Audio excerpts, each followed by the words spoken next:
할렐루야, 반갑습니다. 이부 목장 연합예배에 나오신 여러분들을 환영합니다. 우리 주님께서 안식하게 하신 날, 우리 주님이 주인 되신 날, 우리 하나님의 은혜로 우리를 이곳에 모으신 줄로 믿습니다.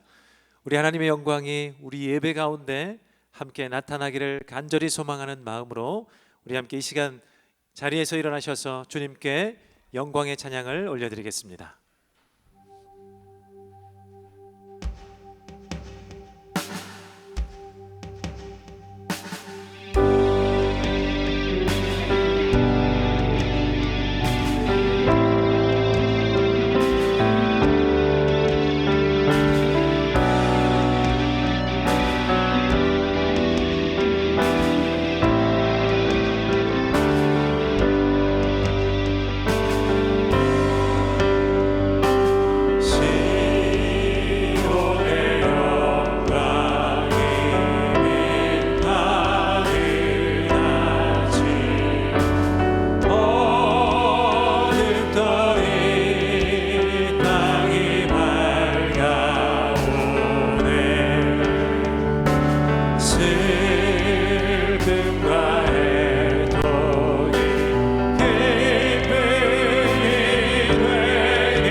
사도신경으로 우리의 신앙을 하나님 앞에 고백합니다. 나는 전능하신 아버지 하나님, 천지의 창조주를 믿습니다. 나는 그의 유일하신 아들 우리 주 예수 그리스도를 믿습니다. 그는 성령으로 잉태되어 동정녀 마리아에게서 나시고 본디오 빌라도에게 고난을 받아 십자가에 못 박혀 죽으시고 장사된 지 사흘 만에 죽은 자 가운데서 다시 살아나셨으며 하늘에 오르시어 전능하신 아버지 하나님 우편에 앉아 계시다가 거기로부터 살아있는 자와 죽은 자를 심판하러 오십니다. 나는 성령을 믿으며 거룩한 공교회와 성도의 교제와 죄를 용서받는 것과 몸의 부활과 영생을 믿습니다. 아멘. 모두 함께 자리에 앉으시겠습니다. 우리 함께 찬송가 주와 같이 길 가는 것, 우리 함께 손뼉치며 주님을 찬양하겠습니다.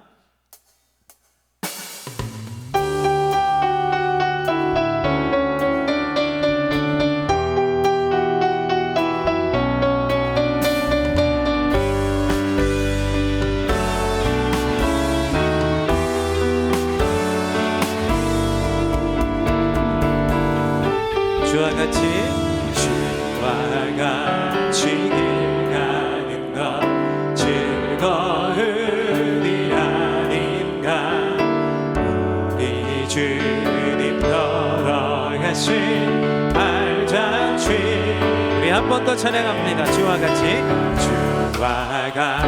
길 가는 것 즐거운 일 아닌가.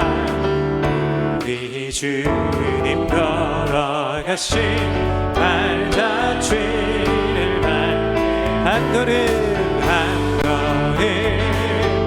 걸음 주 예수와 함께 날마다 우리가 이절로 찬양합니다. 어린아이 같은 우리 미련하고 약한 주의 손에 이끌리어 생명길로 가 한 걸음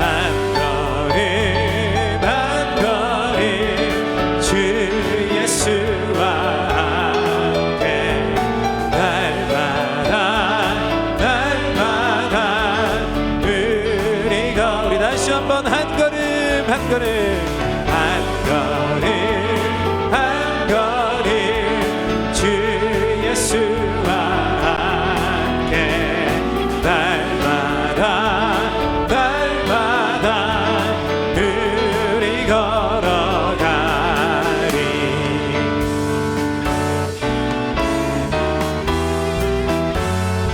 이어서 3절로 찬양합니다.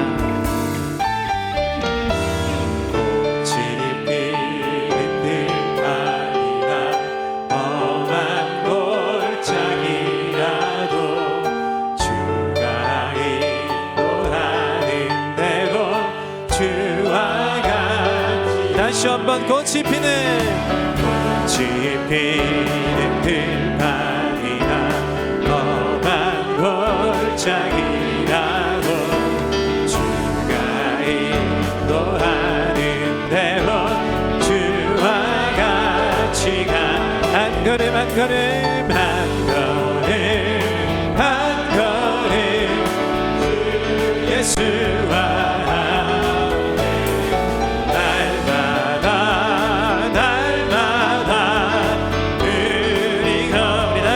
한 걸음 한 걸음 한 걸음 한 걸음 주 예수와 함께 날마다 날마다 우리 목소리로만 찬양할까요? 한 걸음 한 걸음 한 걸음 한 걸음 주 예수와 함께 날마다 날마다 우리 마지막 찬양합니다. 한 걸음 한 걸음 한 걸음 주 예수와 함께 날마다 날마다 우리 걸어가니 우리 걸어가니 우리 걸어가. 날마다 우리와 함께 걸으시는 주님 찬양합니다. 영광의 박수를 올려드립니다.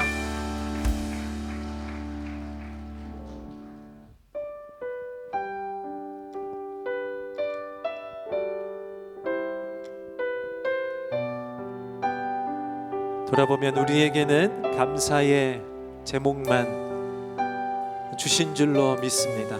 이 믿음으로 우리 찬양을 주님께 올려드립니다. 날 구원하신 주 감사. 날 구원하신 주 감사. 모든 것 주심 감사. 지난 추억이 내 감사. 주 내 곁에 계시네. 향기로운 봄철의 감사. 외로운 가을 날 감사. 사라진 눈물도 감사. 나의 영혼 평안해.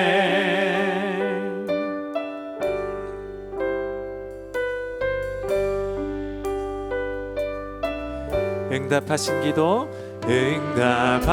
응답하신 기도 감사.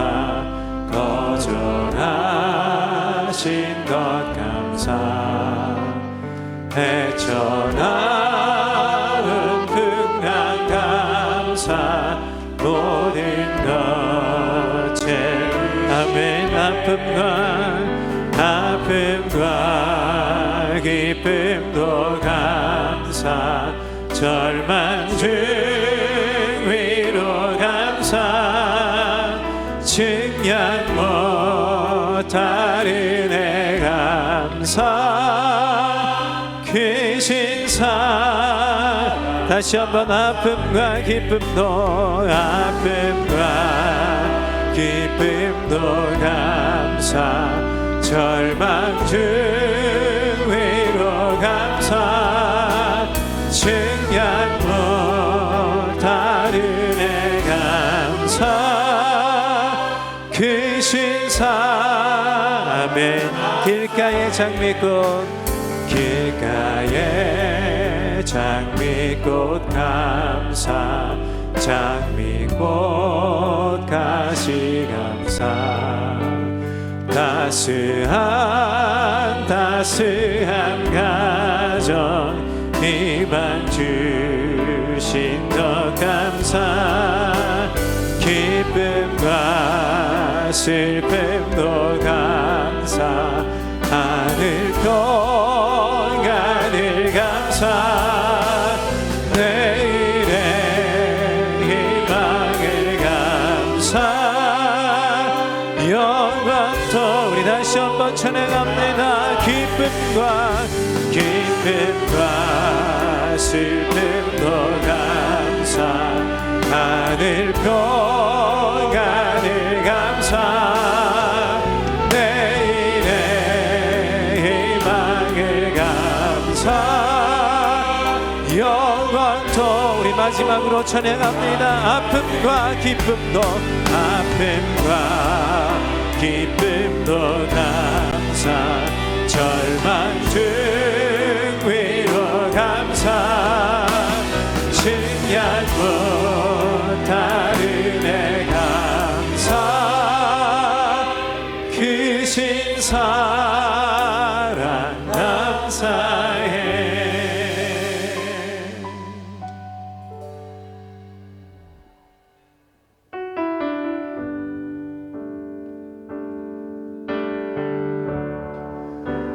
우리 2023년 은혜로 살아왔음을 믿습니다. 우리 올해도 주님과 함께 은혜 가운데 살기를 소망합니다. 은혜 아니면 살아갈 수가 없네. 오늘마저도 다 주의 것이니 세상 평안과 위로 내게 없어도 예수 오직 예수뿐이네. 다시 한번 찬양합니다. 은혜 아니면 살아갈 수가 없네. 오늘마저도 나 주의 것이니 세상 평안과 위로 내게 없어도 예수 오직 예수뿐이네. 아멘. 크신 계획 다 볼 수도 없고 작은 고난에 지쳐도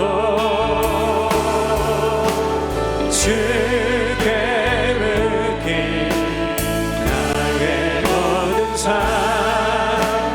버티고 견디게 하시네. 은혜 아니면 살아갈 수가 없네.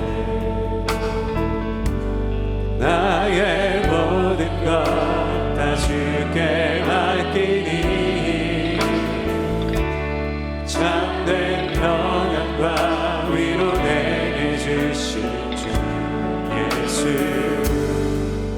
오직 예수뿐. 아멘. 크신 계획 다 볼 수도 없고 작은 고난에 지쳐도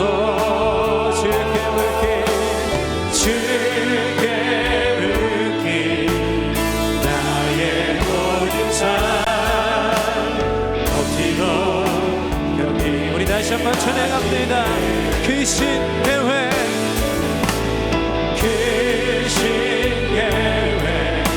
다 볼 수도 없고 작은 고난에 지쳐도 주께 맡긴 나의 모든 삶 버티고 마지막으로 다시 한번 찬양합니다. 귀신 계획, 귀신 계획 나볼 수도 없고 작은 고난에 지쳐도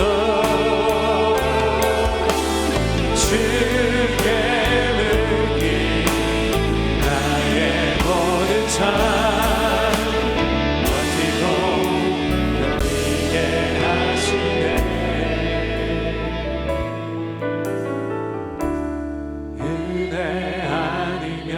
살아갈 수가 없네.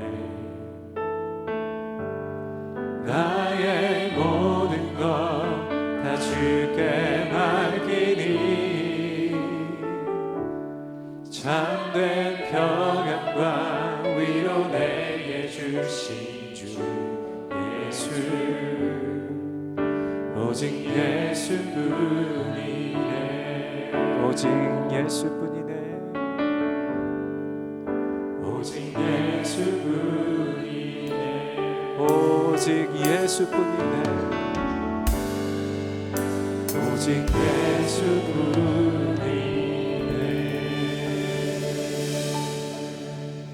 우리 함께 주님께 먼저 참회의 기도를 올려드립니다. 하나님, 찬양으로 고백한 이 가사 한 말이 내 한 주간의 삶 속에 삶으로 나타나지 못했음을 하나님 내려놓습니다. 주님 용서하여 주시고 내 삶의 우선순위가 주님이 되지 못했던 모든 것들 하나님 이 시간 고백할 때 다시금 깨끗함 받게 하여 주시옵소서. 오늘 예배를 통하여 주님 주시는 말씀 속에 계신 예수 그리스도를 통하여 내가 다시 살아나기를 소망합니다. 내가 회복되기를 소망하오니 주의 말씀으로 덧입혀 주옵소서. 우리 함께 기도하겠습니다. 하나님 감사합니다. 우리 삶 가운데 늘 함께 하셨음을 고백하지만 내 삶 가운데는 주님 우선순위 되지 못했음을 하나님 이 시간 고백할 수밖에 없습니다. 하나님 용서를 구하오니 주 앞에 다시 나와 참회의 기도를 드려오니 나의 많은 것이 더 앞섰음을 내 모든 삶이 나의 욕망과 내 모든 욕심으로 덮쳐졌던 것을 하나님 간구하오니 하나님 다시 내려놓게 하시고 여기서 구하옵소서. 주의 말씀 때문에 이 말씀 가운데 내가 들어가 주 예수 그리스도를 배우니 주의 말씀으로 만나면 다시 회복되는 역사가 있게 하여 주시옵소서. 주님 주님을 만나면 언제나 내게 보내 주의 말씀으로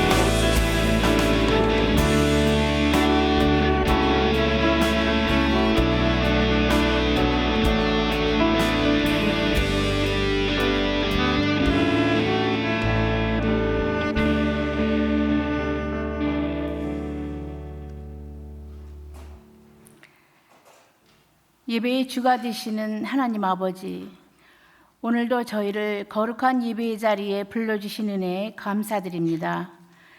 벌써 새해 한 달이 저무는 자리에 섰습니다. 저희의 연약함으로 인하여 주님과의 결단의 시간을 가졌던 자리를 잊은 것 아닌지 돌아보는 시간이 되게 하옵소서. 거룩한 자녀의 특권을 가지고도 힘없고 나약하게 살아온 한 주간의 삶을 용서하여 주옵소서. 이 시간 저희의 심령을 성령으로 채우사 하나님 아버지의 말씀을 기억하는 복된 시간이 되게 하옵소서. 온 마음과 정성을 다해 예배하게 하시고 육신의 아픔으로 고통당하는 성도에게는 건강과 이길 힘을 주시며 믿음이 부족한 성도에겐 성령의 도우심으로 소망의 시간이 되게 하옵소서. 사정이 있어서 예배 함께 참여하지 못한 성도들을 기억하시고 다음에 함께 할 수 있는 여건을 허락하여 주옵소서. 하나님의 뜻으로 세우신 은혜샘물교회가 인근 지역사회를 구원하는 방주가 되게 하시고 크신 능력으로 구원받지 못한 많은 심령들에게 복음의 기쁜 소식을 전하는 축복의 통로가 되게 하옵소서. 전능하신 아버지, 이 나라와 이 민족을 기억하여 주옵소서. 나라를 이끌어가는 위정자들이 하나님의 의와 진리로 지혜와 분별력을 가지고 정사를 바로잡고 이 나라가 하나님의 통치 가운데 있음을 깨닫게 하옵소서. 오늘은 목장 분가식과 목자 임명식이 있는 날입니다. 목자로 새로 임명받는 분들의 가정과 앞으로의 사역에 하나님 아버지의 축복과 인도하심으로 잘 감당할 수 있는 은혜를 부어 주시옵소서. 이번 주 시작되는 유년부 겨울 성경학교에도 어린 생명들을 주님의 품 안에서 성장할 수 있는 귀한 시간들이 되게 하옵소서. 수고하시는 교사분들에게도 영육간의 건강을 지켜주시고 지치지 않도록 감당할 수 있는 힘을 주옵소서. 타국에서 어려운 환경 중에 사역하시는 선교사님들을 지켜주시고 이들을 통해 전파되는 복음으로 인해 모든 민족이 주님을 알게 하옵소서. 안식년으로 잠시 떠나 계신 윤만선 목사님과 교회를 섬기시는 교역자들과 재직들에게도 그들의 수고를 주께서 기억하시고 그리스도의 몸된 교회의 귀한 종으로 삼아 주옵소서. 또한 이 예배를 위하여 준비한 손길들을 축복하여 주시고 주님의 은혜가 늘 함께 이들과 동행하는 기쁨을 누리게 하옵소서. 오늘 단위에 세워주신 박은조 목사님이 말씀을 대언하실 때 하나님의 음성을 듣게 하시고 저희의 심령이 주님을 향하여 열리도록 은혜를 더하여 주옵소서. 예배의 시종을 주님께 맡기오며 거룩하신 예수님의 이름으로 기도드립니다. 아멘.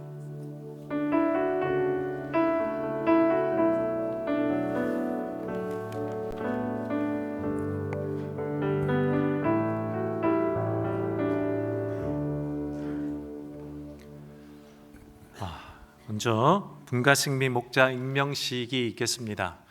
우리 한 사람의 성도가 태어나는 것, 그것을 증인 앞에 선언하고 믿음을 고백하는 것이 우리 세례와 또 성찬 같은 성례입니다만, 가정교회에서 세례와 성찬 못지않게 정말 중요하게 생각하는 것, 목장이 이렇게 분가되는 것, 그래서 하나님 나라가 확장되어 가는 것을 우리가 보는 것입니다. 오늘 여러분이 증인되어 주셔서 분가식 그리고 신임 목자가 임명되는 순간을 함께 기뻐해 주시고 축하해 주시면 감사하겠습니다. 먼저 분가식을 하겠습니다. 분가하는 목자님은 우리 김지웅 전성신 목자님이십니다. 우리 앞으로 모시겠습니다. 제가 분가증을 드리겠습니다. 귀하께서는 예수 그리스도의 마음으로 목장을 성실히 섬겨 목장을 두 번째인 2차 분가하게 되셨으므로 심심한 감사를 담아 이 분가증을 드립니다. 잘하였도다 착하고 충성된 종아, 네가 작은 일에 충성하였음에 내가 많은 것으로 네게 맡기리니 내 주인의 즐거움에 참여할지어다. 2024년 1월 28일 담임 목사 윤만선.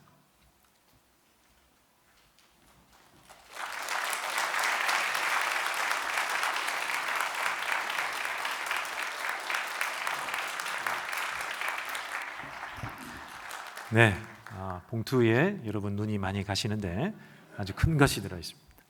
영의 양식 1년 큐티 무료 구독권을 드리고 있습니다. 여러분 자극받으시고 많이 분가해 주시면 감사하겠습니다. 우리 이어서 우리 분가를 통해 우리 신임 목자들이 오늘은 여러 분이 탄생하셨습니다. 한 목장에서 벌써 두 목장이 이렇게 신임 목자가 세워지는 역사가 일어나고 있는데, 우리 신임 목자님들은 우리 김태동 조용순 목자님, 그리고 송재영 우리 정유리 대행 목자님, 그리고 장준호 대행 목자님, 김솔 목자님, 이렇게 6분의 우리 새 목장이 탄생하게 되었습니다. 우리 먼저 목자 서약, 우리 김태동 목자님 목자 서약이 있겠습니다.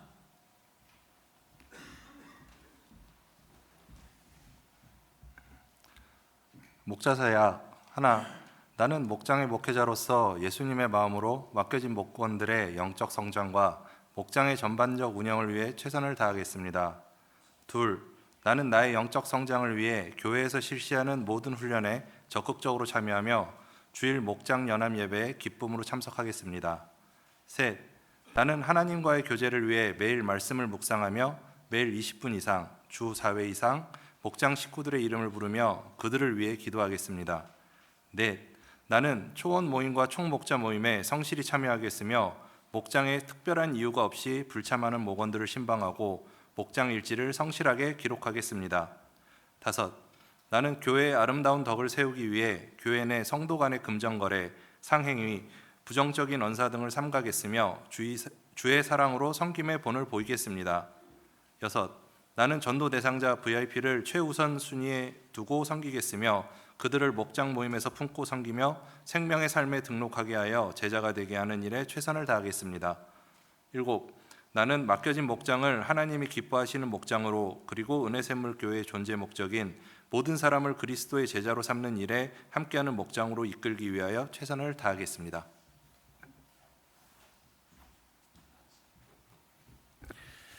여러분, 목자 서약하신 것의 증인이십니다. 우리 함께 목자 서약하신 대로 잘 섬길 수 있도록 함께 기도해 주시고 또 여러분이 함께 도와주시면 감사하겠습니다. 우리 신임 목자 임명하겠습니다. 임명장 김태동 목자, 조용순 목자. 귀하께서는 주 예수 그리스도의 명령을 따라 영혼 구원과 섬김 그리고 교제와 치유의 터전인 목장을 맡아 목자로 수고하기로 결단하시고 헌신하셨으므로 이에 주 예수 그리스도를 대신하여 귀하를 목자로 세우고 임명장을 드립니다. 주후 2024년 1월 28일 은혜샘물교회 담임 목사 윤만선.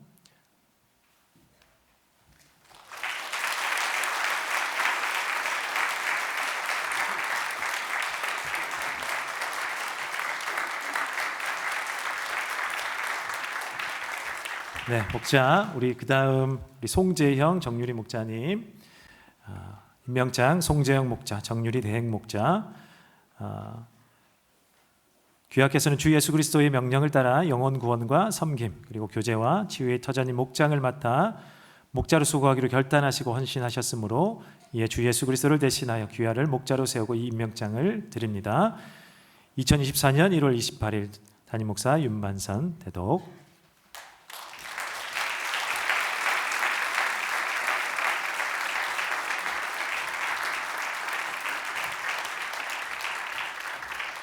임명장 장준호 대행 목자, 김솔 목자. 세 번 읽으면 싫어하실 것 같아서 읽지 않도록 하겠습니다. 2024년 1월 28일 은혜샘물교회 담임 목사 윤만선 대독.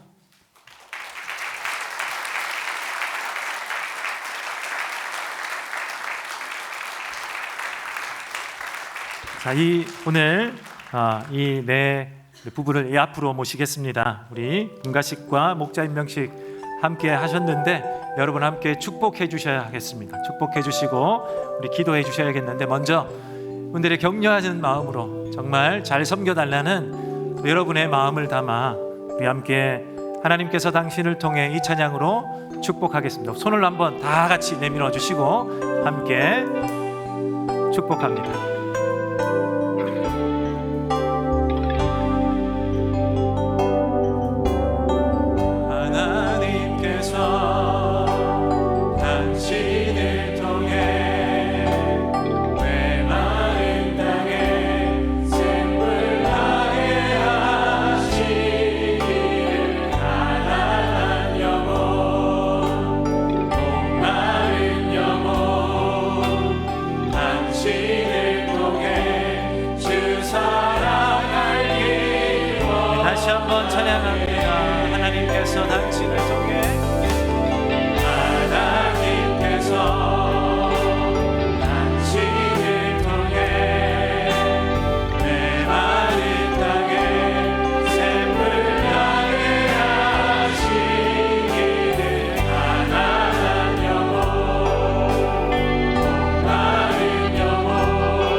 좋겠습니다. 정말 이 세상의 빛과 소금이 되는 역할을 우리에게 맡기셨는데 누구보다 또 앞장서서 이제 서약하고 우리 목원들을 섬기기로 또 교회를 섬기기로 우리 서약하신 분들입니다. 하나님이 목자님들에게 하나님 영육간의 강건함을 허락하여 주시고 또 이 목원들을 섬기기 위해 먼저 세워지는 역사가 있게 하여 주옵소서. 지치지 않게 하시고 지칠 때마다 주님 위로하시고 주의 성령이 힘을 주옵소서. 우리 함께 이 신임 목자님들을 위해 또 분가한 우리 목자님들을 위해 함께 기도하겠습니다. 사랑해 주님, 은혜를 주셔서 감사합니다. 우리 김지웅 전 성심 목자 그동안 하나님 이 목원들을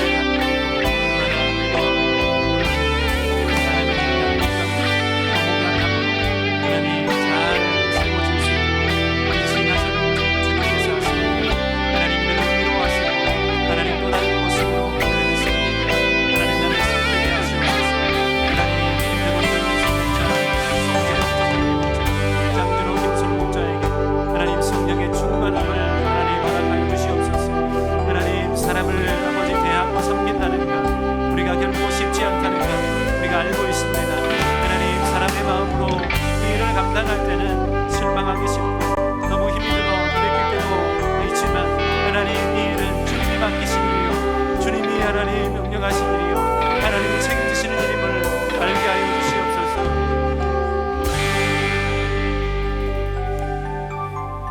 하나님 오늘 우리 은혜샘물 교회 공동체 위에 분가식과 목자 임명식이 있게 하시니 얼마나 감사한지요.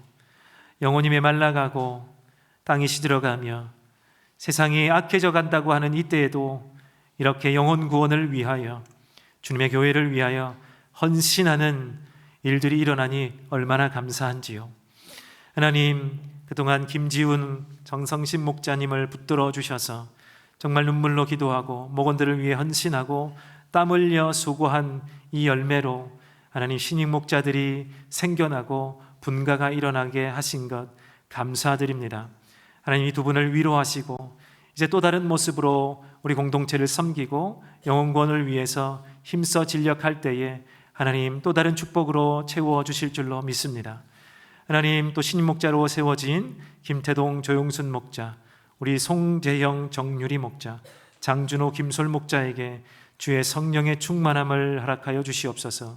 이제 눈물로 또 땀 흘려 우리 목원들을 위해서 수고하고 또 무거운 짐을 질 때마다 하나님 함께하여 주시고 이 일이 주님이 맡기신 사역임에 지치지 않도록 도와주시고 하나님 주의 은혜가 더해질 때마다 하나님 감사가 더해질 때마다 이 목자로 세워진 것에 정말 이 6분이 감사드릴 수 있도록 도와주시옵소서. 우리 모든 성령님들에게도 기억날 때마다 우리 목자님들을 위해 기도하게 하시고 하나님 축복하게 하여 주실 때에 이 우리 은혜샘물교회가 든든히 주님의 교회로 세워질 줄로 믿습니다. 감사드리고 예수 그리스도의 이름으로 기도하옵나이다. 아멘. 우리 모든 분들에게 우리 축복하는 우리 박수로 격려해 주시길 바랍니다. 감사합니다. 네, 자리에 들어가시면 감사하겠습니다. 우리 합심 기도 제목을 우리 한번 보도록 하겠습니다. 오늘 이 2부 그리고 3부 예배 후에 분가식 목자 임명식 이후에 3부 예배 후에 재직회가 오늘 있습니다. 그리고 공동의회는 다음 주일입니다. 다음 주일날 2부 예배 후입니다. 우리 좀 헷갈려 하실 것 같은데요. 재직회는 오늘 2부 예배 마치고 3부 예배 마친 후에 이 본당에서 있고요. 이 공동의회는 다음 주일 이곳에서 2부 예배 후에 있습니다. 기억하셔서 참석해 주시면 감사하겠고, 안건은 우리 작년 23년 결산 그리고 올해 24년 예산안 승인입니다. 여러분이 참석하셔서 승인해 주어야만 우리 이 24년 사역을 할 수 있으니까 많이 참석 부탁드리겠습니다. 그리고 오늘은 총목자 모임이 있는 날입니다. 우리 1시 30분 식당에서 총목자 모임이 있습니다. 우리 또 총목자 모임이 있는 날에는 우리 식당에서 식사가 없죠. 그래서 우리 여러분께서 우리 목자님들을 위해서 우리 식사도 포기해 주시고 이렇게 자리를 내어주시는 것인 만큼 우리 목자님들 꼭 참석해 주시기를 부탁드리겠습니다. 우리 유년부 겨울 성경학교가 2월 3일 날 있습니다. 우리 섬겨주실 봉사자를 3분 모집하니까요. 우리 많이 참여해 주시면 좋겠고요. 우리 2월 3일에는 우리 자녀와 함께하는 새벽 기도회가 있습니다. 2월 3일 우리 또 기억해 주셨다가 우리 1월에도 많이 오셨는데 2월에도 함께 많이 참석하셔서 우리 자녀들에게 우리 기도를 가르쳐 주시면 좋겠습니다. 우리 예수영접 모임 2월 17일 토요일 오후 4시에 은혜관 5층이죠. 주양도서관에서 있습니다. 예수영접 모임은 꼭 VIP 아니라도 좋습니다. 예수영접 모임을 꼭 들어야겠다 하시는 모든 성도님들 참여 다 가능하시니까 우리 마음에 감동이 있는 분들 참석해 주시면 감사하겠습니다. 우리 사랑머루 봉사 안내 참조해 주시고 우리 특별히 주일 주차 안내 및 봉사자 모집을 강조합니다. 여러분 점점 차들이 많아지고 있습니다. 그래서 여러분 정말 봉사자가 필요합니다. 봉사자가 모자랄수록 싸움이 많이 일어난다는 통계가 찾아보지는 못했는데요. 느낌상 그런 통계가 있는 것 같은 느낌입니다. 그래서 여러분 많이 도와주시고 헌신해 주시면 이 원활한 우리 주차와 함께 얼굴 또 붉히지 않는 우리 웃는 얼굴로 여러분 다 대할 수 있으니까 감동이 오시는 분 우리 봉사자에 지원해 주시면 감사하겠습니다. 우리 이어서 말씀 듣겠습니다. 우리 성경 사도행전 28장 30절 31절 말씀 우리 몇 절 되지 않으니까요. 우리 다 같이 한번 읽어 보도록 하겠습니다. 시작. 바울은 자기가 얻은 셋집에서 꼭 2해 동안 지내면서 자기를 찾아오는 모든 사람을 맞아들였다. 그는 아무런 방해도 받지 않고 아주 담대하게 하나님 나라를 전하고 주 예수 그리스도에 관한 일들을 가르쳤다. 아멘. 오늘 유명하신 목사님 모셨습니다. 우리 박은조 목사님 모실 때 한번 박수로 한번 맞아주시면 좋겠습니다.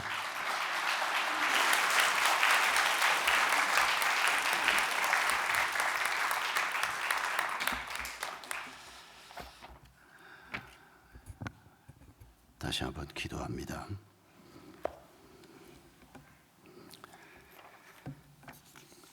감사하신 주님, 저희들을 오늘도 예배의 자리, 말씀의 자리에 앉게 하심을 감사합니다. 하나님께서는 이 보잘것없는 저희들을 하나님의 사람으로 불러주시고 하나님의 마음을 품게 하시고 하나님이 주신 삶의 목적을 우리의 목적으로 갖게 하시고 하나님의 전략으로 이 세상을 살 수 있도록 저희를 인도하심을 감사합니다. 저희가 세상을 살면서 어려운 문제를 돌파하지 못하고 고통을 받고 어려움을 겪는 것은 저희가 하나님의 관점에서 모든 것을 보지 못하고 하나님이 주신 목표를 자신의 목표로 품지 못했기 때문임을 고백합니다. 하나님께서는 사도 바울을 우리에게 소개하면서 특별히 그의 생애의 마지막 부분을 소개하면서 그가 로마에서 셋집에서 2년 동안 거침없이 하나님의 말씀을 가르쳤다고 말씀하셨습니다. 사도 바울의 생애를 거침없는 생애라고 말씀하신 그 하나님의 관점을 저희가 이 시간 발견할 수 있기를 원합니다. 저희가 우리의 현실을, 우리의 문제를, 우리의 가정을, 우리 자신을, 우리에게 주어진 모든 상황을, 그리고 우리의 미래까지도 나의 관점이 아니고 보잘것없는 인간의 관점이 아니고 천지를 지으신 하나님의 관점으로 모든 것을 완전하게 인도하시는 하나님의 관점으로 이 모든 것을 볼 수 있도록 주님 저희를 도와주시옵소서. 그런 관점을 가지고 살 때 우리가 거침없이 우리의 문제를 돌파하고 우리의 길을 걸어갈 수 있을 것을 믿습니다. 주의 성령께서 이 시간 저희 가운데 임재해 주시옵소서. 병든 자들에게 치유의 은혜를 주시고 삶의 방향을 놓친 자들에게 새 방향을 붙잡게 해주시고, 죄에서 헤어나지 못하고 있는 자들에게 죄를 벗어 던질 수 있는 주의 은혜를 베풀어 주시옵소서. 이 모든 일들이 우리에게 가능케 하는 것이 우리가 하나님의 관점으로 우리를 바라볼 때, 또 하나님이 주신 목표를 우리의 목표로 붙잡을 때, 하나님의 전략이 나의 전략이 될 때 가능한 일임을 고백합니다.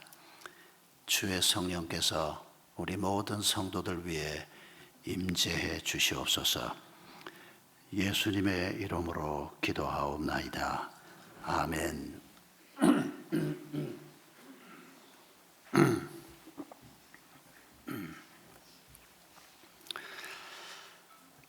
여러분, 지하철 타실 때 지하철에서 뭐라고 안내하는지 기억나시죠? 열차가 들어오면 멘트가 나옵니다. 여러분, 열차가 들어오고 있습니다. 여러분의 안전을 위해서 노란선 안전선 바깥으로 서주시기 바랍니다. 여러분, 이런 멘트 많이 들어보셨죠? 뭐 지하철 안 타본 사람이 없으니까 이 멘트에서 제외된 사람 아무도 없을 겁니다. 그런데 여러분, 한 몇 년 전에 이 멘트가 바뀐 거 아십니까? 뭐라고 바뀌었다고 하니까 열차가 들어오고 멘트가 나오는데 이렇게 바뀌었습니다. 여러분, 열차가 들어오고 있습니다. 여러분의 안전을 위해서 노란선 안전선 안으로 서 주십시오. 이렇게 바뀌었습니다. 눈치챘습니까? 제가 신문 기사에서 이 글을 읽었습니다. 뭐 저도 지하철을 자주 타진 않으니까 그런 멘트를 듣긴 했지만은 전에는 바깥으로 서달라 그랬다가 요새는 안으로 서달라 그런다. 사실은 눈치를 못 챘습니다. 그런데 신문 기사에 뭐가 났는고 하니까 어떤 시민이 어느 날 그 멘트를 듣다가 문득 무슨 생각이 들었는고 하니까 이 양반들 이런 식으로 멘트하는 것은 잘못됐다, 이런 생각이 든 겁니다. 왜냐하면 여러분, 안전선 바깥으로 서주십시오라고 하는 멘트는 누구의 관점에서 하는 멘트입니까? 열차의 관점에서 하는 멘트입니다. 열차가 들어오고 저 앞에 서 있는 승객들을 향해서 바깥으로 서달라는 겁니다. 그런데 그 승객의 관점에서 생각하면 지금 내가 안전선 안에 서 있는데 바깥으로 서달라, 이 말은 죽으라는 소리입니다. 철로에 더 가까이 가라는 소리입니다. 물론 다 알아듣죠, 한국말이니까. 이 시민이 이 멘트가 참 잘못됐다. 이 사람들이 자기 관점에서, 열차의 관점에서, 지하철 공사에서 일하는 사람의 관점에서 이 멘트를 하는구나. 이 사람들이 이 멘트를 안 바꾸면 안 되겠다. 그래서 편지를 썼다는 겁니다. 당신들이 승객을 위해서 일하는 사람들인데 시민의 관점에서 이 멘트를 바꾸어 달라. 뿐만 아니라 지하철 공사가 정말 좋은 지하철 공사가 되려고 하면, 목적에 합당한 지하철 공사가 되려고 하면 시민의 관점에서 볼 줄 알고, 시민의 관점에서 말할 줄 알고, 시민의 관점에서 섬긴다면 당신들이 좋은 지하철 공사가 될 수 있을 것이다. 편지를 보냈다는 겁니다. 여러분, 살면서 이런 편지 보내본 적 있습니까? 교회도 리더십들에게 편지를 보내보기도 하고, 뭐 이런저런 곳에 우리가 건의하는 얘기를 보내보기도 하는데 잘 안 듣습니다. 제가 지금까지 살면서 경험한 바에 의하면 관공서가 특히 말 안 들어줍니다. 그런데 저는 이 지하철 공사라고 하는 거대한 회사가 한 시민의 편지를 받고 이 편지가 간부회의에 올라가고 간부들이 모여서 이 편지를 읽으면서 이 사람 말이 맞다, 우리가 잘못했다, 저 이거 보고 너무 놀랐습니다. 대한민국 참 괜찮은 나라구나 하는 생각을 사실 그거 읽으면서 했습니다. 여러분, 이 관점이라고 하는 것은 참 중요합니다. 좋은 정치인이 되려고 하면 어떤 관점이 있어야 합니까? 국민의 관점에서 문제를 볼 줄 알아야 합니다. 그런데 안타깝게도 지금 정치하는 분들을 보면 국민이 뭐를 지루해하고 국민이 뭐를 기뻐하는지를 모르지는 않을 건데 알면서 무시하는 거면 더 나쁩니다. 그런데 그런 관점이 정치인들에게 잘 보이지 않습니다. 뭐 정치인 얘기하면 너무 멀리 가는 것 같으니까 우리 자신을 놓고 얘기하면, 여러분, 아이를 키우는 부모가 자녀의 입장에서 문제를 볼 줄 모르면 절대 좋은 부모 노릇하기 어렵습니다. 제가 영국에서 첫 안식년을 갔을 때 학교에서 그 지역 교회에 우리 가족을 배치를 했습니다. 그 영국인 교회에 출석을 하고 영국인 교회에서 소그룹으로 이제 모일 때 우리도 같이 가서 소그룹으로 모이고 했는데, 그때 우리 큰아이가 한 5살쯤 됐습니다. 4살, 5살이었는데 영국 가서 공부한 건 사실 한국에서 공부하는 것보다 더 많이 한 건 아닙니다. 오히려 영어로 했으니까 더 짧게 할 수도 있는데, 그 영국 사회를 보면서 깨달은 게 참 많았는데 그 중에 하나가, 한번 소그룹을 같이 갔습니다. 토요일이었던 것 같습니다. 이제 남자들도 같이 모이고 한 몇 가정이 같이 모였는데, 이제 모임이 끝나고 난 다음에 그 안주인이었던 부인이 이제 외출을 하는 겁니다. 근데 그 집에도 우리 딸아이만한 아이가 있었습니다. 근데 이 엄마가, 그러니까 나이는 우리 또래쯤 됐고 딸아이도 우리 집 딸아이하고 아주 나이가 비슷하고 한 4-5살 된 아이인데, 엄마가 이 아이를 보고 뭐라고 얘기하는 거 아니까, 지금 엄마가 어디를 갔다가 이렇게 외출을 하고 올 건데 너 엄마하고 같이 갈래? 집에 있을래? 이걸 묻는 겁니다. 묻는 것 자체가 충격이었습니다. 우리 같으면 어쩝니까? 옷 입어. 요즘 젊은 엄마 아빠들은 그러는 것 같지는 않습니다. 제가 우리 아들이 애 키우는 거 보면서 우리 때보다 훨씬 낫다, 제가 그 생각을 참 많이 합니다. 근데 적어도 우리 때만 해도 뭐 애하고 뭐 그것도 꼬마하고 뭐 대화를 한다? 너 외출하는데 갈래 말래? What do you think? 조그마한 꼬마가 잠깐 생각을 하더니 I think. 제가 너무 충격을 받았습니다. 이게 뭐 하는 집들인가 이게? 여러분, 선진사회라고 하는 것은 GNP가 좀 높다고 선진사회가 되는 게 아닙니다. 다른 사람을 얼마나 배려할 줄 아느냐, 그게 내 자식이건 내 이웃이건 직장 동료건 간에 그 사람이 편애할 수 있는 관점, 그 사람의 입장에서 문제를 보고 그 사람의 마음을 읽어주는 이런 관점이 우리에게 없으면 좋은 부모 노릇도 하기 힘들고 좋은 동료 노릇도 하기 힘들고 특히 그리스도인으로 살아가는 것이 어떤 의미에서는 불가능합니다. 그래서 하나님께서 우리에게 계속해서 가르치는 게 뭔가 하니까, 너희가 죄에 쩌들었고 이기심에 쩌들었고 돈에 쩌들었고 너희 생각으로 가득한 너의 관점에서 문제를 보지 말고 하나님의 관점에서, 나의 관점에서 너희가 문제를 볼 수 있어야 한다. 이런 얘기를 성경에서 엄청 많이 하고 있습니다. 어쩌면 처음부터 끝까지 그런 얘기라고 할 수 있습니다. 태초에 천지를 창조하시니라. 천지가 어떻게 지어졌는지 누가 봤습니까? 아무도 본 사람 없고 아무도 아는 사람 없습니다. 그런데 하나님 자신이 아는 얘기를 하는 겁니다.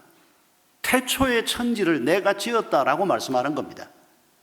하나님의 관점을 가지고 하나님의 마음으로 그 말씀을 받아들이는 사람은 하나님과 같은 편을 먹는 거고, 아니면 그걸 누가 알아? 누가 봤대? 그러면 하나님하고는 적대적인 위치에 있을 수밖에 없습니다.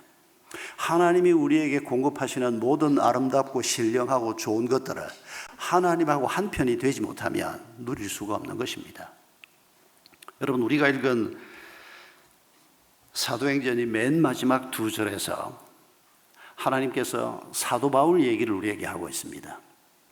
그런데 이 바울 얘기를 하나님이 우리가 읽으라고 기록한 겁니다.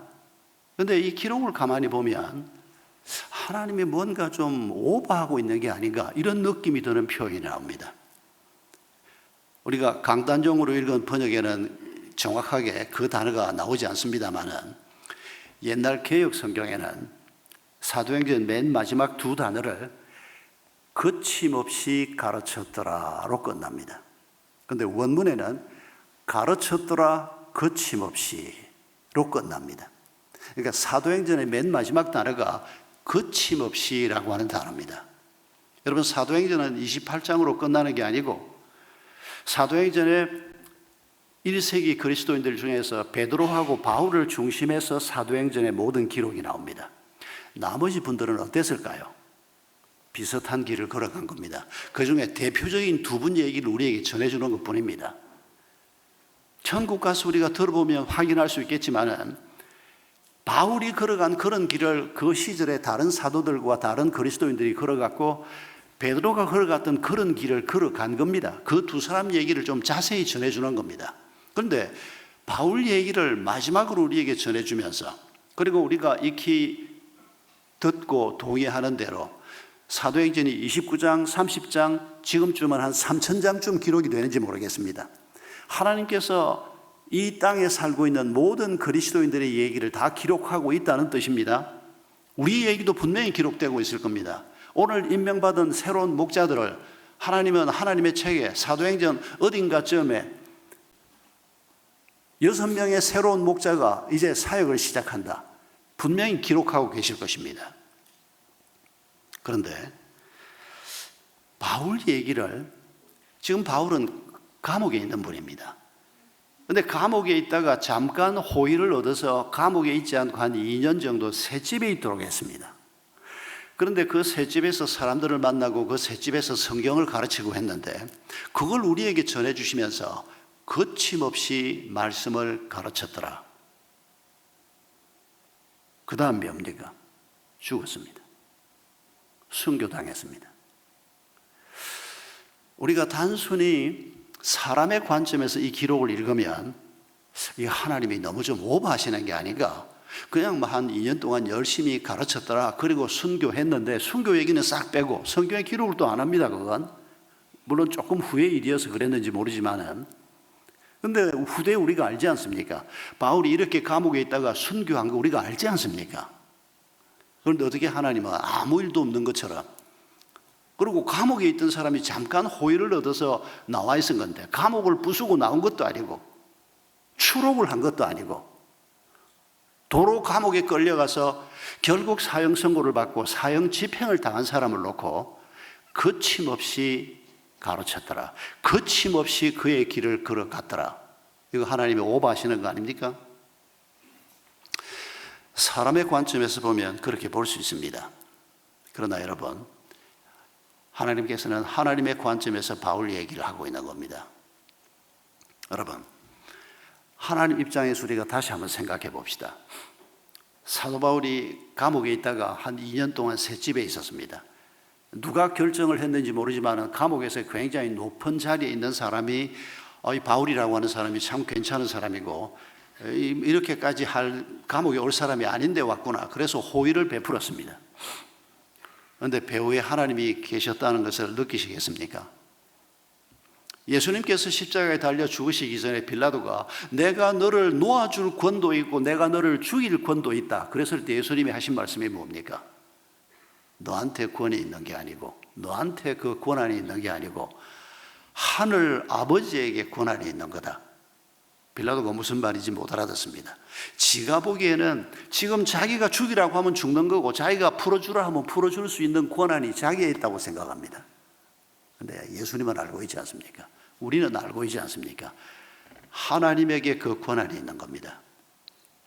그래서 최종 결제자이신 하나님이 뭘 생각하시고 하나님이 우리에게 뭘 가르치는지를 우리가 잘 들어야 하는 겁니다.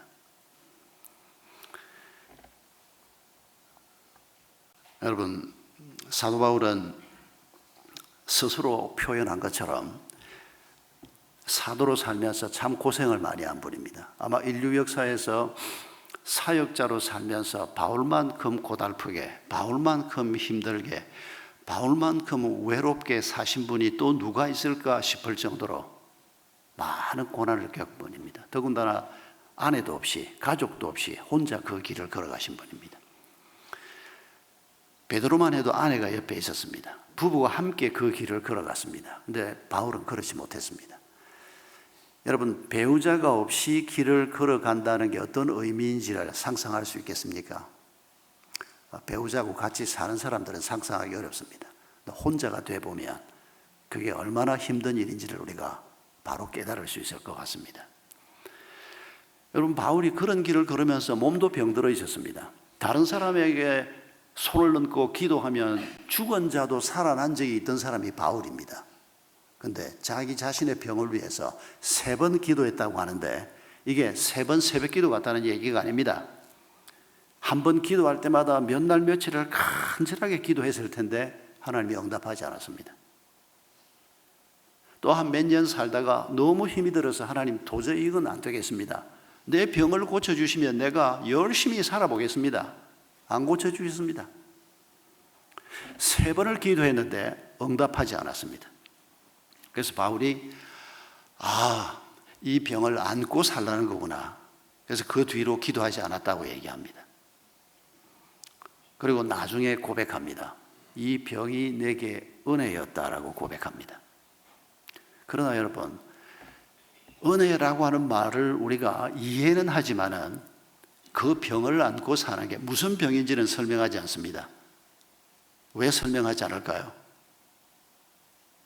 암이다. 그러면 암 아닌 사람들은 지가 암이 아니고 지가 암이니까 암 아닌 내가 걸린 이런 병에 걸렸으면 아마 힘들어서 더 어려워했을지 몰라. 이런 소리 할까 봐서 무슨 병 걸렸는지는 얘기 안 하는 게 아닌가, 제가 그렇게 생각해 봅니다. 모든 병이 다 힘듭니다. 여러분, 그런 상황 속에서 마지막까지 길을 걸어갔습니다. 그런데 하나님 입장에서 여러분 한번 생각해 보십시오. 하나님이 사도로 불렀습니다. 하나님이 터키 땅에서 저 동쪽으로 가고 있는 바울에게 서쪽으로 와라 하고 환상 중에 마게도냐 사람이 손짓하는 걸 보여줍니다. 그래서 그가 터키 땅에서 서쪽으로 와서 지금의 저 북동유럽인 유럽 땅으로 넘어옵니다. 그리고 거기에서 처음 들어가서 전도한 곳이 빌립보입니다. 그런데 그 빌립보성에서 전도를 하는데 꽤 전도가 효과적으로 이루어졌는데 투옥이 됩니다. 빌립보 감옥에 끌려 들어갑니다. 아니, 하나님이 가라고 하는 길을 가는데 감옥이라니, 이게 무슨 일입니까? 아마 이 젊은 바울입니다. 그때는 젊은 바울이 그때만 해도 신앙이 깊지 않았을 거니까, 아니 하나님, 내가 하나님 명령대로 여기를 왔는데 어떻게 나를 감옥에 가둘 수가 있습니까? 이런 기도를 했을 가능성이 있는데 바울은 그 수준을 그때 이미 넘어서 있었습니다. 뭘 보면 알 수 있습니까? 사도행전을 보면 그날 밤에 하나님 앞에 원망을 한 게 아니고 기쁨의 찬송을 부르고 있습니다. 그 표현이 모든 바울의 그 상황을 설명하는 표현이라고 생각합니다. 여러분, 찬송은 그렇게 쉽게 나오지 않습니다. 마음에 기쁨이 있고 하나님의 이름을, 거룩한 이름을 찬양하는, 그게 감옥의 자리에서, 그때 하나님께서 어떻게 하셨습니까? 빌립보 감옥을 흔들어 버렸습니다. 그렇게 해서 빌립보 감옥을 나오게 만듭니다. 근데 지금은 로마 감옥에 있습니다. 하나님이 거침없이 그동안 그가 길을 걸어가도록 인도하셨는데 우리에게 계속해서 그가 거침없이 길을 걸어갔다라고 말씀하시려고 하면 로마 감옥도 한번 흔들어 버려야 될 거 아닙니까? 그러나 바울은 빌립보서에서 이렇게 고백합니다. 빌립보서도 로마 감옥에 있을 때 쓴 편지입니다. 내가 지금 둘 사이에 끼어 있다. 나는 지금 하나님 나라로 가기를 원한다. 그런데 내가 너희를 위해서 뭔가 할 게 있다면 여기에 좀 머물러 있어야 할지도 모르겠다. 내가 이 둘 사이에 끼어 있다. 이런 고백을 합니다. 바울은 하나님이 자기를 힘이 없어서 로마 감옥에서 죽게 할 거다, 전혀 그렇게 생각하지 않고 있습니다. 하나님이 필요하면 나를 또 빼낼 수 있을 거다. 하나님이 필요하면 나를 또 한 번 건져낼 것이다. 바울은 눈꼽만큼도 의심하지 않고 있습니다. 그러나 내가 여기에서 내 사명이 끝난다면 내가 영원한 그 나라로 가고 싶다. 여러분, 하나님의 관점에서 로마 감옥이 너무 커서, 로마 감옥이 너무 경비병들이 많아서 이 수도에 있는 감옥이기 때문에 하나님이 어떻게 해볼 수가 없다. 여러분, 우리가 하나님을 그렇게 생각한다면 우리는 하나님을 너무도 모르는 사람입니다. 하나님은 모든 것을 지으신 분입니다. 우리를 지으셨고 우리의 미래까지도 창조하신 분입니다. 하나님은 야, 너희가 감기 걸린 건 내가 너희가 기도하면 어떻게 좀 해보겠는데 암 말기 이런 건 내가 손대기가 좀 어렵다. 우리가 하나님을 그렇게 생각한다면 우리는 하나님을 너무 모르는 분입니다. 하나님은 무엇이든지 행하실 수 있는 분입니다. 그런 하나님께서 지금 바울이 거침없이 그의 길을 여기까지 걸어왔다. 이후에 순교했는데요. 그래, 내가 이제 바울이 사명을 다했고 그가 영원한 그 나라에서 쉴 수 있도록 내가 데려가는 것이다. 여러분, 이게 바울의 생애를 설명하는 하나님의 관점입니다. 여러분, 성경에 하나님의 관점과 사람의 관점이 함께 드러나는 장면들이 참 많습니다. 대표적인 장면이 출애굽기 14장입니다. 이스라엘 백성들이 모세의 인도하에 가나안을 향해서 출발을 했습니다. 그런데 하나님이 어디에 데려다 놨습니까? 홍해 앞에 데려다 놨습니다. 그런데 뒤에서 애굽 군대가 따라옵니다. 막강한 군대가 따라옵니다. 여러분, 그 당시 이집트 군대는 세계 최강이라고 할 만한 막강한 군대였습니다. 그런데 홍해 바다 앞에 서서 사람들이 우왕좌왕합니다. 그때 사람의 관점에서 그 문제를 바라보았던 사람들이 뭐라고 말했는지를 성경은 정확하게 기록하고 있습니다. 이젠 다 죽었구나. 저 군대가 지금 우리를 쫓아오고 있는데 우리는 지금 저런 훈련을 받은 적도 없고 저 막강한 사람들과 전투를 해낼 수 있는 능력이 없는 사람인데 이제 죽었구나. 물에 빠져 죽거나 이집트 군대의 손에 죽거나 이젠 죽었구나. 이게 그 상황을 사람의 관점에서 보는 사람들의 마음이었습니다. 그래서 그들이 뭐라고 얘기합니까? 우리를 죽일 곳이 없어서 여기에 데리고 와서 죽인단 말이요. 여러분, 이 사람의 관점을 놓고 하나님께서는 하나님의 관점에서 문제를 볼 줄 아는 사람 얘기를 함께 써놓습니다. 대표자가 누굽니까? 모세입니다. 모세가 뭐라고 말했는지 여러분 기억나십니까? 이렇게 말했습니다. 너희는 가만히 있어서 하나님께서 우리를 위해서 어떻게 하시는지 기다려보라. 모세가 홍해가 갈라질 거 몰랐습니다.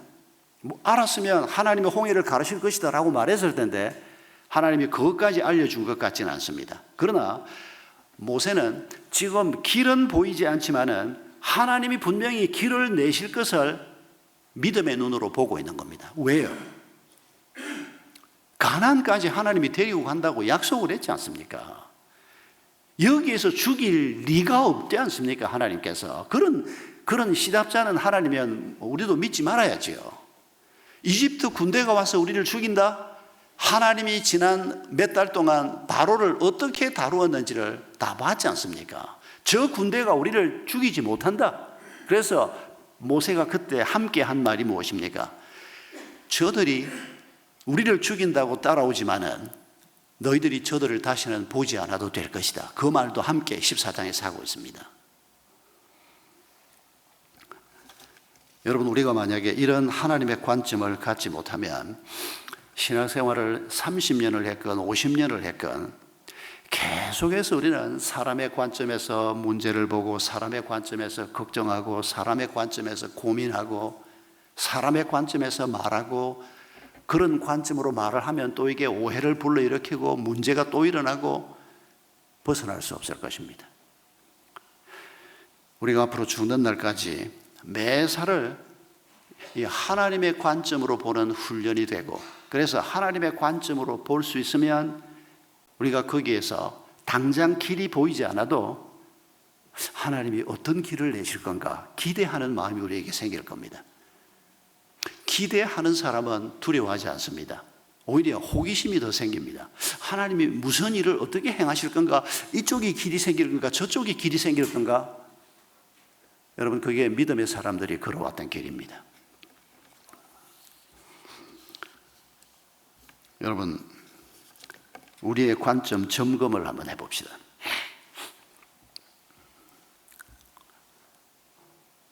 우리의 배우자를 놓고 하나님께서 주신 관점이 무엇입니까? 흔히 텔레비전 프로그램 보니까 뭐 배우자는 땅땅이다, 괄호를 이렇게 한번 해봐라, 뭐 이런 거 많이 하던데, 여러분 옆에 앉아 있는 여러분의 아내 혹은 남편이 여러분에게 어떤 존재입니까? 사람의 관점에서 보면 뭐 내 배우자는 땅땅이다, 뭐라고 표현할 수 있을 겁니다. 근데 하나님이 여러분 어떻게 말하나 잘 보십시오. 우리가 모르는 성경 얘기를 하는 게 아닙니다. 창세기 2장에 배우자에 대한 첫 얘기가 나옵니다. 아담 하와를 지으신 후에 하나님이 말씀하신 겁니다. 그런데 거기에서 배우자 얘기를 어떤 방식으로 합니까? 배우자는 어떤 사람이다 라고 얘기하지 않고 그 배우자를 놓고 내가 어떤 사람이다 라고 얘기하고 있습니다. 뭐라고 얘기하십니까? 하나님이 돕는 배필이다 라고 얘기합니다. 여러분, 하나님의 관점은 내가 내 아내를 놓고 내 남편을 놓고, 여러분 우리가 평소에 생각하는 거 한번 지금 떠올려 보십시오. 여러분 가정이 조금 더 행복해지려고 하면 어떻게 하면 된다고요? 이 남자만 좀 잘하면 돼. 정말 그럴까요? 저 여자만 좀 더 잘하면 우리 가정이 좋아질 거야. 정말 그럴까요? 그런 관점을 가지고는 절대로 우리의 문제를 극복할 수 없을 것입니다. 하나님은 너의 배우자를 두고 네 배우자가 어떤 사람이든지 간에 네가 먼저 돕는 배필이 되라. 여러분, 이 말씀을 우리가 누군가의 배우자로 사는 동안에 절대 잊지 말아야 될 신앙의 지침입니다. 돕는 배필이라고 하는 말을 우리가 마음에 받아들이면서도 참 어려운 게 뭔가 하니까 돕고 싶은 마음보다는, 돕는 배필의 반대말이 뭡니까? 바라는 배필입니다. 참 우리가 죄인인 것을 부부 생활을 하면서 느낄 수가 있습니다. 하나님은 네가 돕는 자가 되라. 그런데 우리는 돕는 자가 되기보다는 바라는 자가 되는 겁니다. 여러분, 이 문제를 극복하지 못하면 우리의 가정이 하나님의 가정이 되기 어렵고, 그런 가정에서 자라는 우리의 자녀들이 하나님의 흔적을 부모를 통해서 보기가 어려울 것입니다. 아이들은 말하는 대로 자라는 게 아닙니다. 눈에 보이는 대로 자라는 겁니다. 부모가 말하는 대로만 자라주면 얼마나 쉽겠습니까? 그런데 아이들이 어려서부터 벌써 압니다.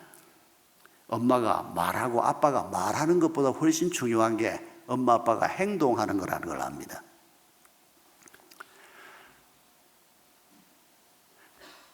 자녀를 보는 우리의 관점은 어떠해야 할까요?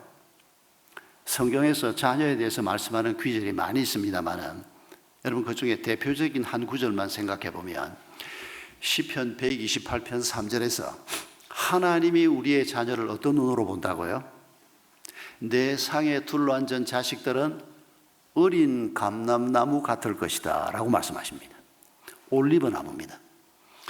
여러분, 우리가 어릴 때 제주도에 감귤나무 한 그루 가지면 아이 하나 서울로 대학 보낸다. 우리가 어릴 때 그 얘기 들었습니다. 지금은 물론 어림도 없습니다. 감귤이 너무 싸기도 하고. 옛날에 엄청 비쌌습니다. 바나나 엄청 비쌌습니다.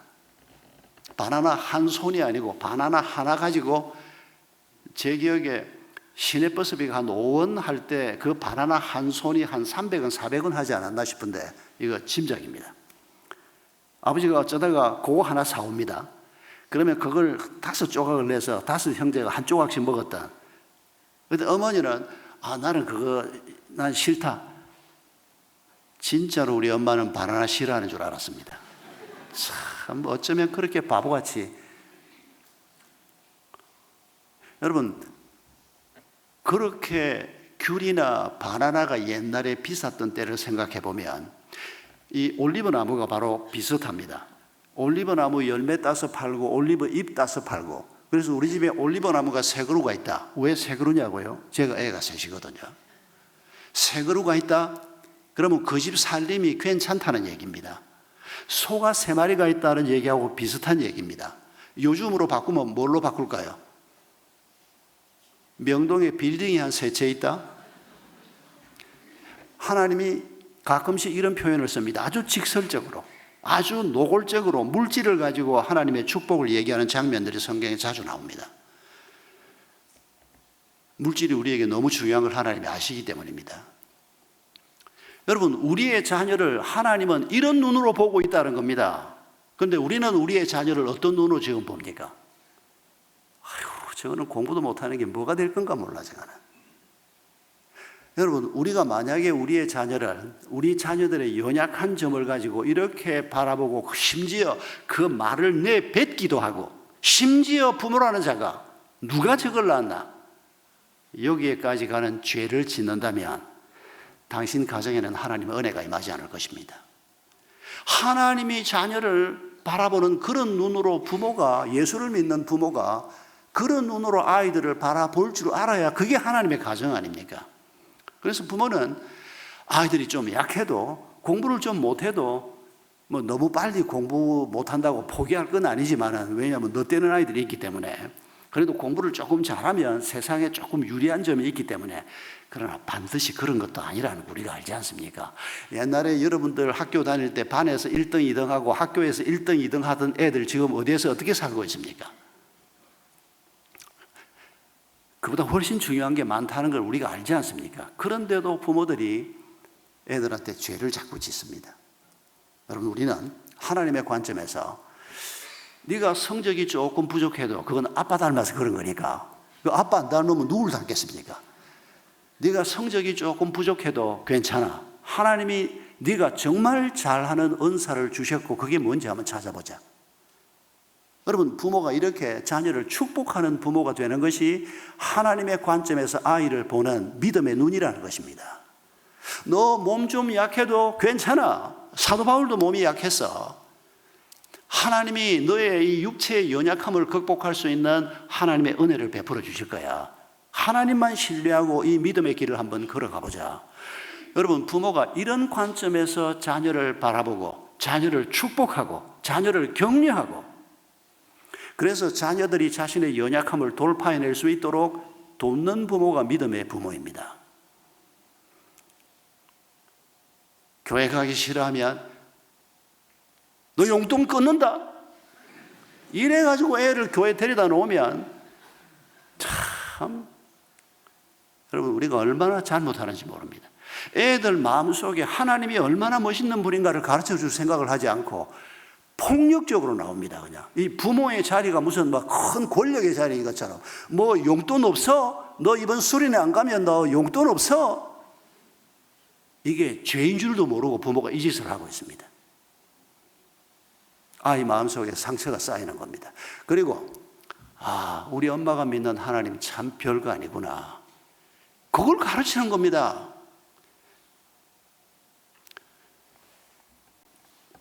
여러분, 우리의 상처를 보는 관점도 마찬가지입니다.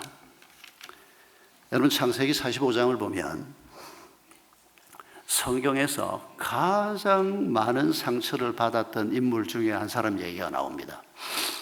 누굴까요? 요셉입니다. 요셉은 어릴 때 어머니를 잃습니다. 여러분, 엄마 없이 자라는 게 얼마나 큰 상처가 되는가. 저는 제가 60이 넘을 때까지 어머니가 살아계셔서 모릅니다. 그런데 주변에서 어릴 때 어머니를 잃고 살았던 사람들 얘기를 참 많이 들었습니다. 그게 참 큰 손실이구나 하는 걸 간접 경험으로 많이 느꼈습니다. 요셉은 어머니가 일찍 돌아가셨습니다. 아버지의 사랑을 받긴 했지만 아버지의 사랑이 약간 맹목적이었습니다. 그래서 아버지의 편애 때문에 형들한테 계속 공격받고 미움받는, 그래서 형들하고의 관계가 완전히 틀어져 있었습니다. 거기다가 불과 17살, 고등학교 한 1학년 정도 나이에 형들로부터 치명적인 배신을 당합니다. 노예로 팔아먹어버린 겁니다. 노예가 되는 건 죽음만도 못한 길을 걸어가는 것입니다. 여러분, 살면서 이런 배신과 이런 고통을 당한 사람이 그 사람을 용서할 수 있을까요? 못합니다. 용서하기 어렵습니다. 이보다 훨씬 작은 일을 경험해도 우리가 용서하기 참 어렵다는 걸 우리가 느끼지 않습니까? 여러분, 요셉은 정말 상처가 많은 사람이었습니다. 그 어린 나이에 이런 상처를 안고 아버지를 떠나서, 가족을 떠나서 먼 나라 이집트로 가서 노예가 됩니다. 그뿐입니까? 거기서 또 고약한 여자를 만나가지고 죄수가 돼서 감옥으로 끌려갑니다. 13년의 세월을 노예와 죄수로 삽니다. 그런데 그 기간 동안 그가 깨닫게 된 게 뭐였습니까? 어린 시절 아버지 설화에서 자라면서 경험했던 그 하나님이 실제로 살아계신 하나님이라는 것을 그가 경험하게 됩니다. 자기와 함께 하시는 분이 바로 어릴 때부터 들어왔던 그 하나님이라는 것을 경험하게 되고, 그 하나님이 자기를 놀랍게 바로 앞에까지 나아가게 하는 것을 경험하게 됩니다. 어린 시절 꾸었던 꿈이 단순한 꿈이 아니고 하나님이 애굽의 총리까지, 이거 정말 있을 수 없는 일 아닙니까? 그리고 어느 날 10명의 형들이 자기 앞에 와서 절을 하는, 어린 시절에 꾸었던 그 꿈이 그대로 이루어지는 것을 경험합니다. 여러분, 이 과정에서 아무리 하나님의 큰 은혜를 입었어도 용서의 문제는 또 다른 문제입니다. 그러나 이 형들이 정말 그 옛날 일을 잘못이라고 인정하고 그 죄를 회개하는가를 확인한 다음에 그가 그 형들을 용서할 때 했던 말을 우리가 잊지 말아야 합니다. 나를 이집트로 보낸 것은 형님들이 아니고 하나님이었습니다. 큰 그림에서 자기 문제를 보는 겁니다. 하나님의 관점에서, 큰 그림에서, 그때 형들의 그 배신이 내게는 쓰라린 상처였지만은 하나님이 나를 이집트로 보내셨구나. 하나님이 우리 가족들을 살리기 위해서, 또 많은 사람을 살리기 위해서 나를 쓰시는구나. 이런 하나님의 관점을 가지고 문제를 보기 시작하면서 용서할 수 있는 사람으로 성숙해지는 것을 성경은 우리에게 가르치고 있습니다. 사랑하는 성도 여러분, 우리가 이런 관점을 가지고 살아가면 미래에 대해서도 우리가 두려워하지 않아도 될 것입니다. 여러분, 미래를 생각하면 다들 얼마나 염려스럽습니까? 미래를 생각하면 우리 아이들이 어떻게 되고 우리의 손주들이 어떻게 살 것인가 걱정할 일이 한두 가지가 아닙니다. 더군다나 이 남쪽에 살고 있는 우리는 저 북쪽에 핵이며 저 공산주의자들이며 뭐 여러 가지 문제를 생각하면 염려할 일이 한두 가지가 아닙니다. 그러나 우리가 하나님의 관점에서 생각하면, 여러분, 하나님이 우리를 어떻게 하신다고요? 눈동자처럼 보호하신다고 말합니다. 하나님이 우리의 자손들을 어떻게 한다고요? 눈동자처럼 보호하신다고 하나님이 수천 년 동안 말씀해 왔습니다. 우리가 그런 관점에서 우리의 미래를 바라보면 무슨 일이 벌어질지 모르지만 어떤 상황 속에서도 하나님께서는 우리의 자녀들과 우리의 미래에 대해서 책임지시는 분이다. 우리가 하나님의 관점에서 이런 믿음을 가지고 미래를 바라보면 우리의 두려움도 극복할 수 있을 것입니다. 어떻게 우리가 이런 관점을 가질 수 있을까? 설교를 마쳐야 되는데 또 새로운 설교를 시작하려고 하는 건 아닙니다. 우리가 평생 동안 어떤 상황 속에서든지 이 관점을 갖는 일을 우리의 중요한 기도 제목으로 삼고 나아가면 어제보다 오늘이 좀 더 낫고 오늘보다 내일이 좀 더 낫고, 그래서 우리가 점점 하나님 친화적인 삶을 살 수 있을 것입니다. 한 가지만 말씀드리고 오늘 설교를 마치려고 합니다. 여러분, 미국에 60년대에 케네디 대통령이 있었습니다. 이 케네디 대통령의 업적 중에 하나를 얘기할 때 우주개발이라고 얘기합니다. 케네디가 대통령이 됐을 때만 해도 소련 연방에 미국이 우주 개발에 있어서는 뒤처져 있었습니다. 저희가 어릴 때 이런 거 들었던 기억납니다. 유인 우주선을 타고 지구를 한 바퀴 돌았던 우주 비행사가 미국 사람이 아닙니다. 소련 사람이었습니다. 그런데 케네디가 대통령 되고 난 다음에 이 우주 개발이라고 하는 것이 앞으로 너무 중요한 일이 될 텐데 우리가 앞서야 된다.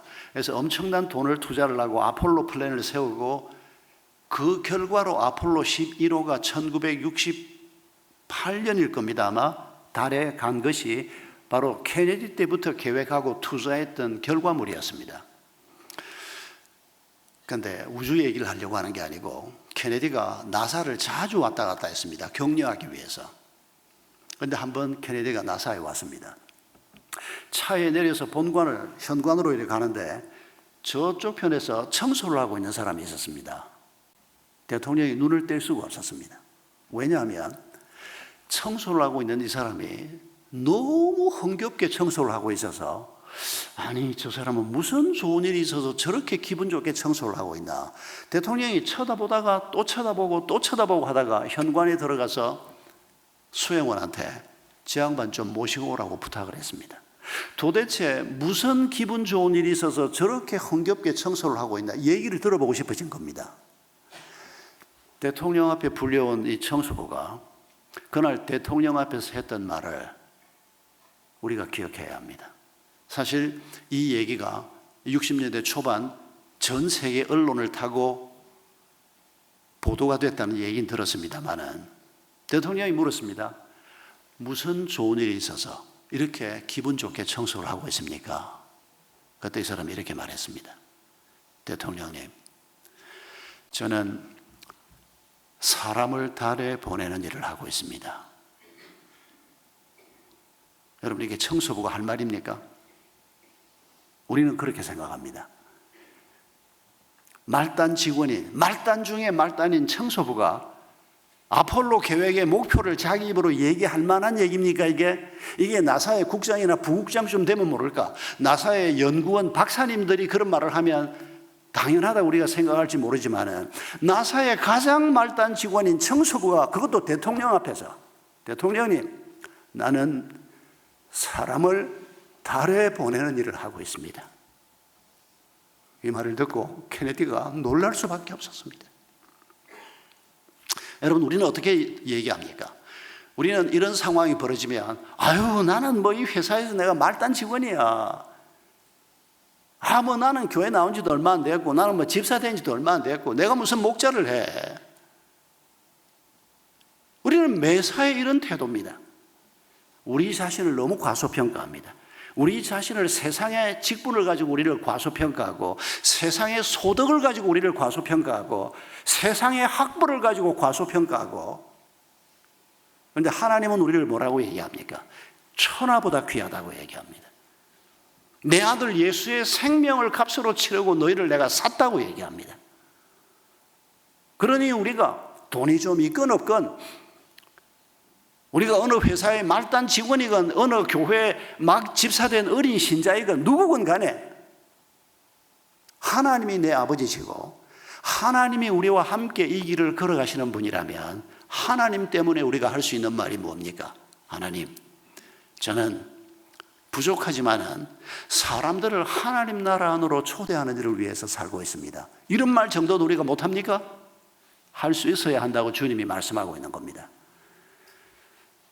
여러분 이런 하나님의 관점을 가지고 우리를 바라보고 하나님의 관점을 가지고 우리 삶의 문제를 바라보는 이런 능력이 우리에게 없으면 우리는 그리스도인으로 살아가기 어렵습니다. 그러나 하나님은 건덕지게 우리에게 말씀하십니다. 너희가 이런 관점을 가져라. 그러기 위해서는 내가 너희에게 주는 목표를 너의 목표로 삼아라. 이 목표를 죽는 날까지 계속해서 하나님께 구하고 성경에서 찾고 설교를 들을 때마다 찾고 목장에서 모임을 할 때마다 도대체 다들 어떤 목적을 가지고 사는지를 우리가 찾아보고 하나님의 관점을 장착한 그리스도인으로 남은 길을 거침없이 걸어가는 축복이 있기를 바랍니다. 우리 함께 기도하십시다. 여러분 이 시간에 우리 세 가지 기도를 주님 앞에 올려드립시다. 먼저 감사의 기도부터 올려드립시다. 부족한 우리를 하나님께서 하나님의 관점을 가진 하나님의 사람으로 거침없이 이 땅의 삶을 살도록 우리를 불러주셨습니다. 진심으로 감사하십시다. 두 번째 기도는 회개의 기도입니다. 하나님이 이렇게 놀라운 일을 우리에게 이루려고 하시는데 우리는 먹고 사는 일에 매달려서 집 한 칸 장만하는 일에 매달려서 하나님의 뜻을 놓치고 살고 있는 것을 회개하십시다. 세 번째 기도는 간구의 기도입니다. 주의 성령께서 나를 붙잡아 주십시오.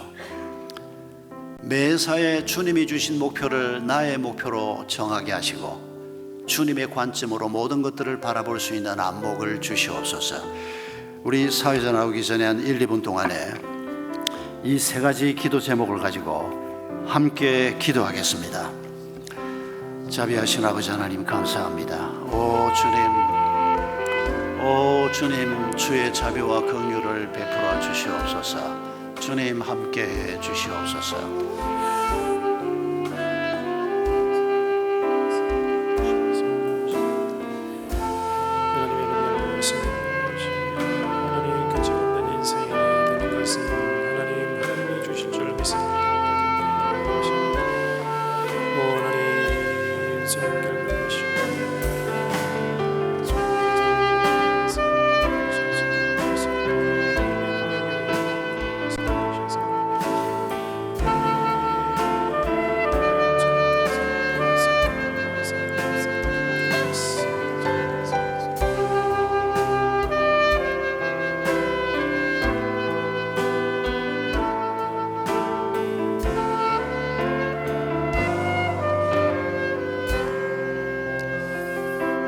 성도 여러분, 자리에서 모두 함께 일어나셔서 우리 하나님 앞에 헌신 찬송 아무것도 두려워 말라, 우리의 마음을 담아 주님을 찬양하겠습니다.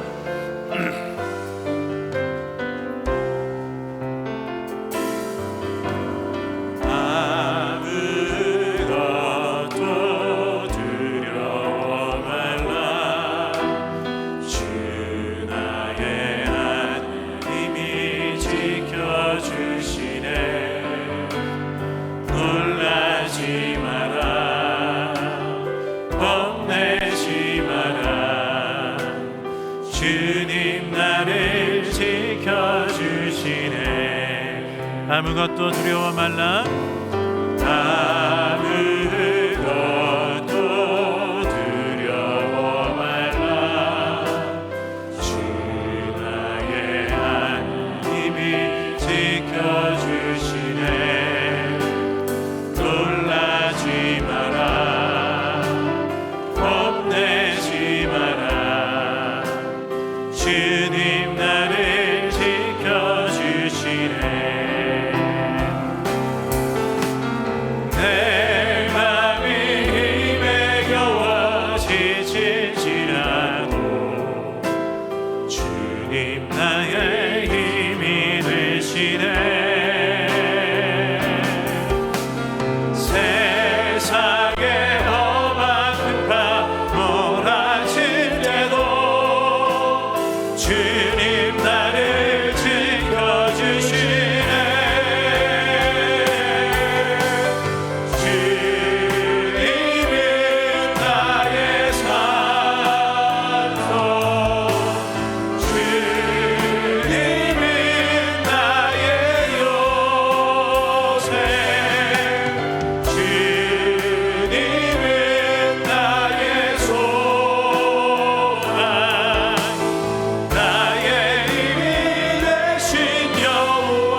주님은 나의 산성, 주님은 나의 산성,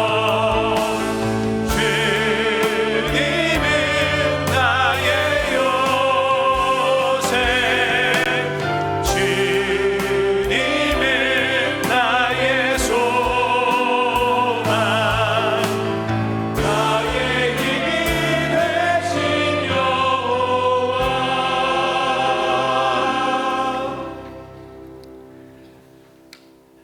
우리 구주 예수 그리스도의 크신 은혜와 아버지 하나님의 지극히 크신 사랑하심과 성령 하나님의 임재하심과 치유하심과 충만케 하시는 은총이 하나님의 관점을 가지고 거침없이 두려움 없이 남은 길을 걸어가기로 소원하고 작정하는 모든 성도들 머리머리 위에와 우리 은혜샘물교회 소속한 모든 주의 자녀들 위에와 특별히 오늘 새롭게 목자로 임명받고 사역을 시작하는 주의 종들과 그들의 가정 위에 영원토록 함께 하옵시기를 간절히 축원하옵나이다. 아멘.